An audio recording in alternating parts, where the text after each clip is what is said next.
Hello everyone, I hope everyone is having a wonderful day so far. So in today's video, we're going to be discussing the $1.7 trillion omnibus spending bill that is set to pass very soon. Their deadline to get this done will be at the end of the week on Friday in order to avert a government shutdown. Of course, at the moment, there's this huge snowstorm that's supposed to hit about half of the United States, and this is going to be impacting, I guess, the DC area perhaps starting on Thursday, so they're really rushing to try to get this through. It's this 4,000-page bill, so just keep that in mind. Like if someone were to give you a 4,000-page packet, some type of contract, and it's how much you're supposed to spend in your own personal budget, and you were supposed to read it within a day or two. I mean, 4,000 pages is a lot. I mean, you can do the math on that, on how many pages you'd have to be reading every single minute, every single hour in order to read the entire thing. But, without even having to do the math, it's pretty obvious that it would be very difficult to be able to read the entire 4,000-page packet by a day or two in order to actually vote whether or not you would be okay with approving that budget in your own personal life. So basically that's going to be members of Congress, members of the House of Representatives, and also members of the Senate. They're going to have to be reading the entirety, I guess supposedly reading the entirety of the 4,000-page bill, and then voting whether or not they are going to be approving of it. So in this video, we're going to be talking about some of the things that are in the bill, and then also some of the alarming earmarks that are also included in the bill, some of the pork that's included in the bill. I think a lot of you guys are going to be upset about the things that are going to be in the bill as earmarks, but I'm going to be going over those things because I think that Americans, I think that you guys should be aware of the things that are being included.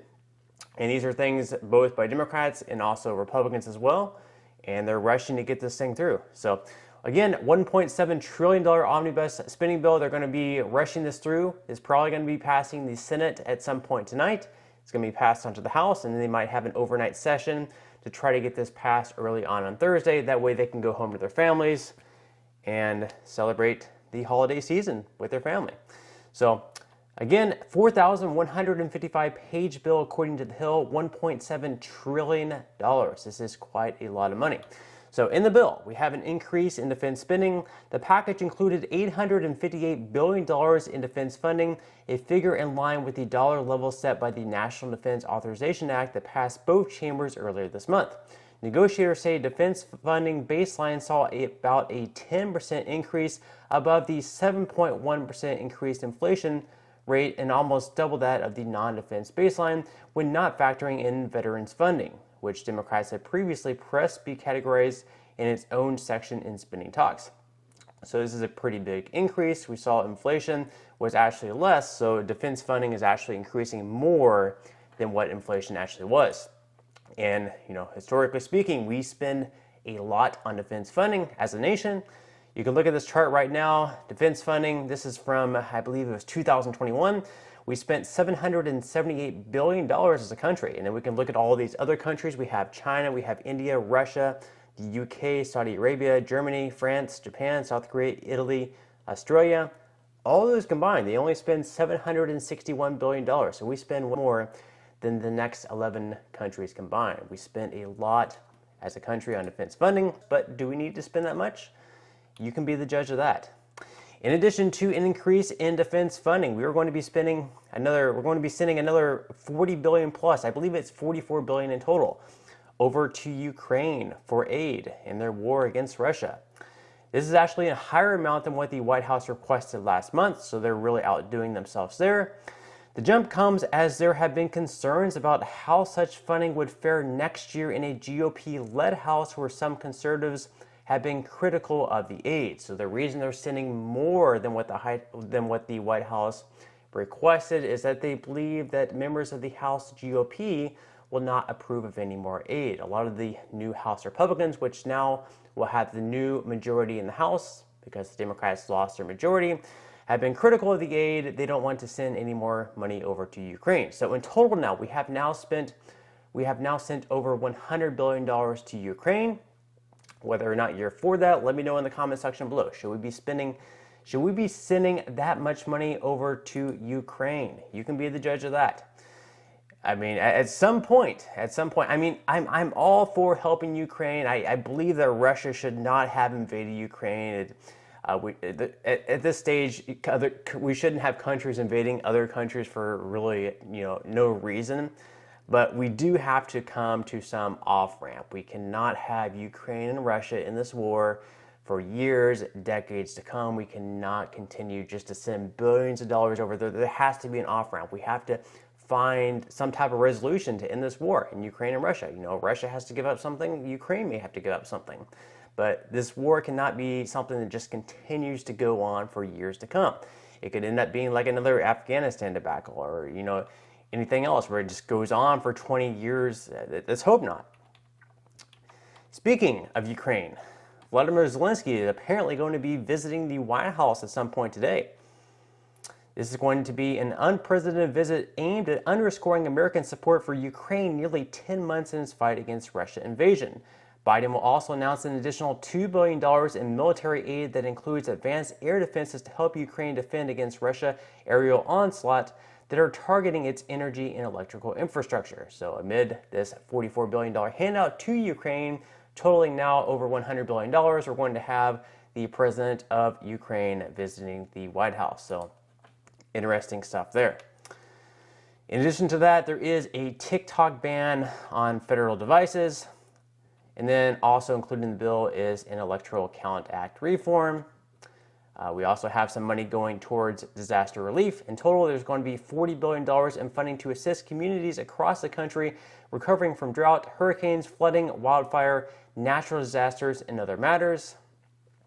So those are going to be, the main things in the bill. We had the defense funding, money for Ukraine, and then money for disasters, and of course some other things as well. Now, some of the things that were not included in the bill, unfortunately, one of the things that Democrats are really pushing for, and what some other lawmakers were pushing for, were that child tax credit, the expanded child tax credit, which would be sending families with children under the age of 18 anywhere between $250 to $300 every single month. For children under the age of 6, families would be receiving $300 per child. And then for children ages 6 to 17, in that case, it'd be receiving $250 per child. This was something that started in 2021, and it was pretty successful. It actually lowered child poverty. It was not able to be renewed this year in 2022 because Senator Joe Manchin thought there should be a work requirement, and also all Republicans voted against it as well. And actually, both sides did come to some sort of an agreement, but in the end, Democrats rejected it. The agreement was among Republicans is that Republicans did agree to spend, I believe it was $4 billion for the child tax credit, and that was going to be in exchange for an extension of a number of corporate tax breaks. But Democrats disagreed against that because $4 billion would only cover 6 months of the child tax credit. Now, 6 months is certainly better than nothing. Democrats said all or nothing. We're not going to be giving you the corporate tax breaks unless you give us a full year. So in the end, they ended up not working out an agreement. Republicans said we're only going to give $4 billion for the child tax credit in exchange for the corporate tax breaks. So I guess you can make a couple of different arguments there. Democrats rejected 6 months of parents receiving extra money, but Republicans also took the corporate tax breaks over children receiving extra money. So a little bit disappointing there. Now, as far as the earmarks go, we have some interesting things here. So the omnibus actually gave a $400 million increase to Border Patrol, but it prohibited it from it being used to acquire, maintain, or extend border security tech and capabilities. So they're really limiting what this money can be used for our border, to making our border secure. But at the same time, $410 million went to 4 other countries in Jordan, Lebanon, Egypt, Tunisia, and Oman. So pretty interesting stuff there. We're sending over $400 million to other countries for their security of their borders, but we're not necessarily doing the best job here. In addition to that, we're also going to be sending $1,438 million for membership in global multilateral organizations, including the UN. So a lot of money there. Then, interestingly enough, we have $65 million to remain available until September 30th of 2024 for necessary expenses associated with the restoration of Pacific salmon populations. So $65 million for salmon. Not much for the American people, though. In addition to that, we also have $3 million for bee-friendly highways and another $5 million for the salmon. So, salmon getting a lot of love here. I believe the word salmon was actually mentioned over 40 times in this bill. Have to wonder how many times the American people were mentioned in the bill. We also have $65 million in 2 programs for Senator Leahy and a federal building named for Nancy Pelosi. So, we have federal buildings named after the great and beloved Nancy Pelosi. And I believe also Republican Senator got his, Senator Shelby also had some more buildings named after him in Alabama too. Also, we have more earmarks, as you can see up on the screen here. And included in that, Michelle Obama has a trail named after her. $3.6 million for a trail named after Michelle Obama. I mean, you have to wonder, what else could that $3.6 million buy? Should we have taxpayers funding a trail for Michelle Obama? Let me know what your thoughts are in the comment section below. A few more earmarks. $477,000 for anti-racist training from the Equity Institute. $3 million for the LGBTQ plus museum in New York City. $1.2 million in services for DACA recipients.